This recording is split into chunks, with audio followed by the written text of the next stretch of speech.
Assalamualaikum warahmatullahi wabarakatuh. Perkenalkan, nama saya Khairuddin NIM 1914-2001, mahasiswa Perbankan Syariah kelas A semester 4 Universitas Islam Negeri Sultan Maulana Hasanuddin Banten. Di sini saya hadir untuk menunaikan tugas dari mata kuliah Bank dan Lembaga Keuangan Syariah, yang mana tugasnya menjelaskan isi jurnal yang saya tulis. Isi jurnalnya yaitu perkembangan lembaga keuangan syariah di tahun 2019 dan 2020. Sektor perbankan yang lebih awal berkembang kini memiliki 14 bank umum syariah, 20 unit usaha syariah, dan 165 badan pengkreditan rakyat syariah. Adapun total aset perbankan syariah per Juli 2019 mencapai 494,4 triliun atau 5,87% dari total aset perbankan Indonesia. Untuk sektor pasar modal syariah per 20 September 2019, jumlah saham syariah mencapai 425 saham dengan nilai kapitalisasi sebesar 3.834 triliun atau sebesar 53,6% dari seluruh saham yang tercatat di pasar modal.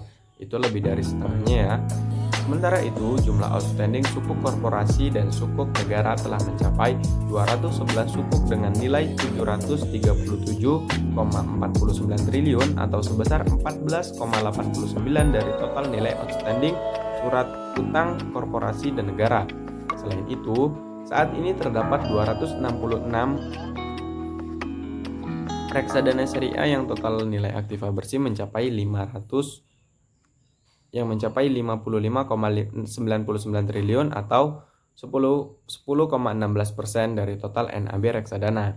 Adapun untuk industri keuangan syariah non-bank per Juli 2019, terdapat 200 perusahaan yang penyelenggara usaha berdasarkan prinsip syariah, baik berbentuk penuh maupun unit usaha syariah, baik itu perusahaan asuransi syariah, resuransi syariah, dan lembaga pembiayaan syariah, modal ventura syariah, jaminan syariah, pegadaian syariah, lembaga mikro syariah, maupun finansial teknologi syariah.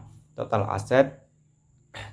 aset industri keuangan non-bank syariah mencapai 101,87 triliun atau 4,27% dari total aset di industri keuangan non-bank Indonesia. Di tahun 2020, lembaga keuangan syariah sedikit terganjal karena adanya pandemi COVID-19 atau coronavirus 2019 ya mulai muncul pada akhir tahun 2019 yang asalnya dari Wuhan, Cina.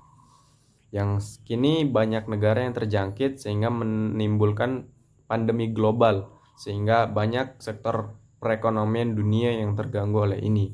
Namun, dalam masa pandemi ini bisa menjadi momentum bagi kebangkitan ekonomi dan keuangan syariah untuk dapat mengambil peran lebih besar dalam proses pemulihan ekonomi syariah. Untuk itu, Otoritas Jasa Keuangan punya 4 area pengembangan syariah ke depan yang bakal difokuskan regulasinya. Pertama, membangun sinergi dan integrasi ekonomi dan keuangan syariah dalam suatu ekosistem ekonomi syariah yang lengkap. Antara lain ada 4 sektor yang disasar, semisal pelaku pasar, industri halal di bidang makanan, fashion, kosmetik, dan kesehatan, pariwisata, media, dan marketplace halal. Lalu Islamic Social Finance, organisasi kemasyarakatan berbasis agama, sehingga institusi, otoritas, dan asosiasi. Untuk itu, sebagai regulasinya, OJK akan terus berupaya untuk meningkatkan skala ekonomi industri keuangan syariah melalui peningkatan nominal modal minimum maupun akselerasi konsolidasi. Lalu, dengan membangun permintaan demand terhadap keuangan syariah.